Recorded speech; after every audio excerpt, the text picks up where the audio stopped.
여러분 혹시 파가 사실 동양의 페니실린이라고 불린다는 거 알고 계셨나요? 페니실린이 뭐예요? 페니실린은 세계 최초의 항생제로 세균 감염을 치료하는데 혁명적인 역할을 했어요. 이어서 얘기할게요. 지금 여러분 집에 있는 냉장고에 있는 파 한 줄기로 여러분의 건강이 완전히 달라질 수 있는 놀라운 비밀을 알게 되실 거거든요. 파요? 그럼 파기름에 대해서도 알려주시나요? 네, 좋아요.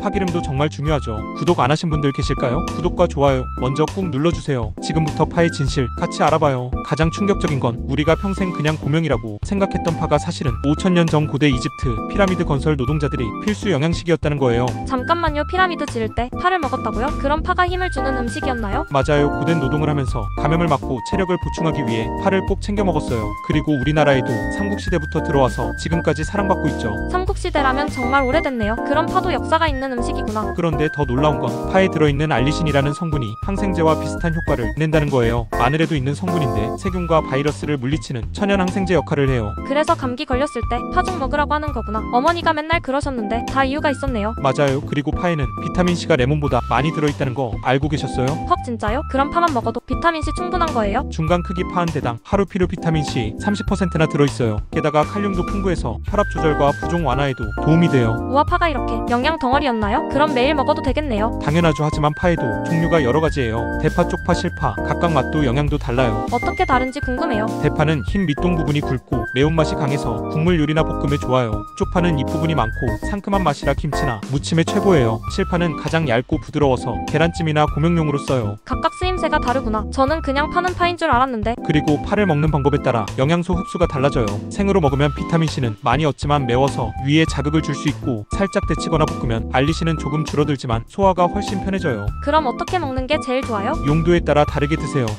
감기 기운이 있을 때는 생파를 된장에 찍어서 항균 효과를 극대화하고, 평소에는 살짝 익혀서 드시는 게 좋아요. 그런데 파도 부작용이 있지 않나요? 당연히 있어요. 첫 번째는 위장 자극인데 생파를 너무 많이 먹으면 속이 쓰리거나 설사를 할 수 있어요. 두 번째는 알레르기 반응이에요. 드물지만 파를 먹고 입안이 붓거나 가려움증이 생기는 분들이 있어요. 혈압약 드시는 분들도 주의하셔야 해요. 파가 혈압을 낮추는 효과가 있어서 약과 함께 복용하면 혈압이 너무 떨어질 수 있거든요. 그럼 하루에 얼마나 먹어야 안전해요? 성인 기준으로 중간 크기 파 반대 정도면 충분해요. 너무 많이 먹지 마시고 다양한 채소와 함께 드시는 게 좋아요. 이제 파기름 얘기해볼까요? 요즘 파기름이 정말 인기잖아요. 맞아요. 파기름 진짜 맛있죠. 계란찜에 한 방울만 떨어뜨려도 완전 다른 음식이 되는 마법 같은 존재예요. 그런데 파기름도 건강한 건가요? 기름이니까 살찔 것 같은데. 결론부터 말씀드리면 만드는 방법과 사용량에 따라 달라져요. 파기름 자체는 파의 영양소와 향미 성분이 기름에 우러난 거라 적당량 드시면 오히려 건강에 도움이 될 수 있어요. 그럼 어떻게 만들어야 건강해요? 건강한 파기름 만들기 팁 알려드릴게요. 첫 번째는 기름 선택인데, 올리브유나 참기름은 고온에서 산화되기 쉬우니까 카놀라유나 포도씨유를 사용하세요. 두 번째는 온도 조절이에요. 강불에서 급하게 볶으면 발암물질이 생길 수 있으니 중불 이하에서 천천히 파가 노릇해질 때까지 볶아주세요. 세 번째는 보관 방법인데, 파기름은 오래 두면 변질되기 쉬우니까 냉장고에 보관하시고 가능하면 일주일 내에 사용하세요. 집에서 만들어도 되겠네요. 그런데 시중에 파는 파기름은 어때요? 시중 제품은 방부제나 첨가물이 들어갈 수 있어요. 성분표를 확인해서 파와 기름 외에 불필요한 첨가물이 많이 들어간 건 피하세요. 파기름 활용법도 알려주세요. 파기름 활용법 꿀팁 알려드릴게요. 첫 번째는 볶음밥인데요. 처음부터 파기름으로 볶으면 향이 확 살아나요. 두 번째는 라면이에요. 끓는 물에 라면 넣기 전에 파기름 한 방울 떨어뜨리면 완전 다른 맛이 나요. 세 번째는 고기 구울 때 마지막에 파기름 살짝 발라주면 누린내도 잡고 풍미도 좋아져요. 완전 만능 소스네요. 다른 재료랑 섞어도 맛있을까요? 당연하죠. 파기름에 마늘 넣으면 더 깊은 맛이 나고, 생강을 넣으면 몸을 따뜻하게 해주는 효과가 있어요. 취향에 따라 고추기름이나 깨소금을 섞어도 좋아요. 파와 궁합 좋은 음식도 있나요? 최고의 궁합은 달걀이에요. 파와 달걀은 영양학적으로 완벽한 조합이거든요.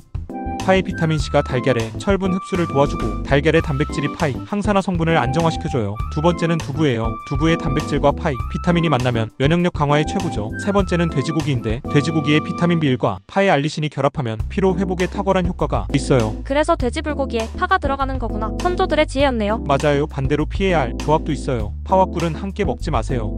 파의 황성분과 꿀의 당분이 만나면 소화불량을 일으킬 수 있거든요. 그리고 파와 우유도 시간차를 두고 드세요. 파의 매운 성분이 우유의 단백질을 응고시킬 수 있어요. 파의 종류별 특징도 더 자세히 알려주세요. 좋아요. 먼저 대파는 흰 부분이 길고 굵어서 국물 우릴 때 최고예요. 매운맛이 강하지만 가열하면 단맛이 나와서 찌개나 탕에 넣으면 깊은 맛을 내죠. 쪽파는 잎이 많고 부드러워서 생으로 먹기 좋아요. 김치 담글 때나 무침할 때 식감이 아삭하고 향이 좋아서 자주 사용해요. 실파는 가장 얇고 연해서 다지기 쉽고 고명으로 뿌리기 좋아요. 볶음밥이나 국수 위에 뿌리면 색깔도 예쁘고 향도 은은하게 나요. 파 고를 때 뭘 봐야 해요? 좋은 파 고르는 법 알려드릴게요. 첫 번째는 색깔인데 잎 부분이 진한 초록색이고 흰 부분이 깨끗한 흰색인 게 신선한 파예요.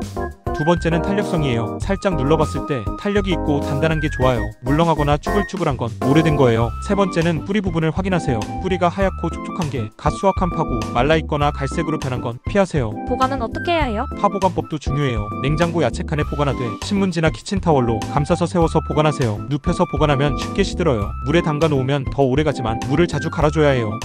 냉동 보관할 때는 썰어서 밀폐 용기에 담으면 3개월까지 보관 가능해요. 세계 각국의 파 요리도 궁금해요. 중국에서는 파를 기름에 볶아서 향을 낸 총류가 유명해요. 우리나라 파기름과 비슷하지만 더 진하고 짠맛이 강해요. 일본에서는 내기라고 부르는데 나베 요리에 많이 넣어요. 우리나라 대파보다 더 굵고 달콤한 맛이 특징이에요. 서양에서는 리크라는 대파와 비슷한 채소를 수프나 스튜에 넣어서 먹어요. 각 나라마다 파 사용법이 다르구나. 재미있네요. 파의 영양 성분도 더 자세히 알려주세요. 파 100g당 영양소를 보면 칼로리는 28kcal로 낮고 탄수화물 6g, 단백질 2g, 지방은 거의 없어요. 비타민C는 18mg으로 레몬의 60% 수준이고 비타민어와 K도 풍부해요. 칼륨은 300mg으로 나트륨 배출에 도움이 되죠. 식이섬유도 2.8g이나 들어있어서 변비 예방에도 좋아요. 다이어트 할 때 먹어도 되겠네요. 당연히 좋아요. 칼로리가 낮으면서 영양소는 풍부하고 포만감도 주거든요. 특히 파의 매운맛 성분이 신진대사를 활발하게 해서 칼로리 소모에도 도움이 돼요. 파 관련 속설이나 민간요법도 있을 것 같은데요. 많아요. 예를 들어 코 막힐 때 파뿌리를 우린 물로 코를 씻으면 좋다는 얘기가 있어요. 실제로 항균 효과가 있어서 어느 정도 도움이 될 수 있어요. 배가 차갑고 아플 때 파를 데워서 배에 올려놓는 방법도 있었어요. 파의 따뜻한 성질이 복부를 따뜻하게 해준다고 믿었죠. 그리고 파를 베개 밑에 넣고 자면 잠을 잘 잔다는 이 얘기도 있어요. 파의 향이 긴장을 풀어주는 효과가 있다고 해서요.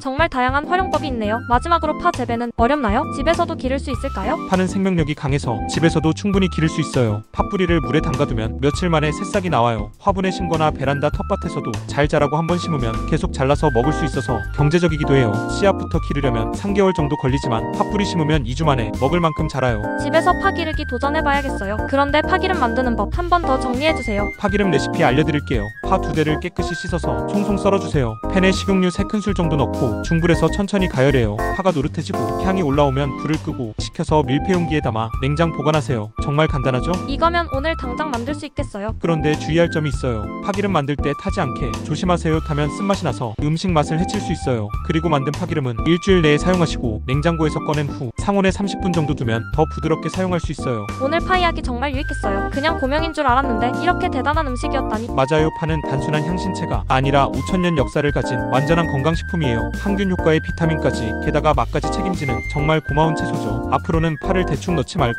제대로 활용해서 건강도 챙기고 맛도 업그레이드 해보세요. 특히 파기름 한번 만들어보시면 요리의 완성도가 확실히 달라지실 거예요. 오늘 영상이 도움이 되셨다면 구독과 좋아요 꼭 부탁드려요. 다음 영상에서는 또 다른 숨겨진 건강식품의 비밀 준비해서 찾아뵐게요. 파처럼 향긋하고 건강한 하루 되세요. 다음에 만나요.